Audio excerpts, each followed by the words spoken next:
SIGHTCHEK digital Foropter. With a digital Foropter, very important to talk about connectivity and the efficiency that you gain.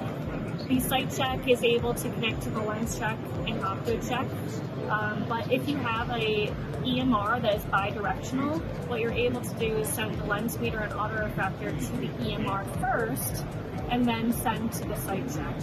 This is beneficial if you have a Topcon or a Marco or any other brand of lens meter and autorefractor, but you still want to gain that efficiency. When doing a refraction, the first thing you're going to do is import pretest information, which I'm going to do here. The other way of doing it, and I'll do it for the autorefractor, is to set the autorefractor information. And here you're able to implement sphere, cylinder, and axis, and put it into the appropriate eye. I'll do it for the right eye as well.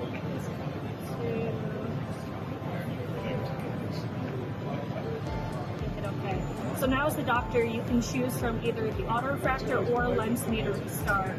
How you're going to bring that into the main Foropter is by the drop down. I dropped down the main area and I implemented the autorefractor reading. I have my left eye occluded, my right eye open, and the yellow is going to be my changeable field. As soon as I turn this, it's going to change to subjective and I'm able to go through the right eye. From here you can adjust sphere however you like, and then you go into cross cylinder to take care of axis and cylinder. You can do split, quarter diopter or half diopter. When I do quarter, I present my options 1 and 2. I'm changing in however many steps I want down here, and then whatever the patient chooses, 1 or 2, is my selection below. And it'll change in the increments that I'm assigning it to.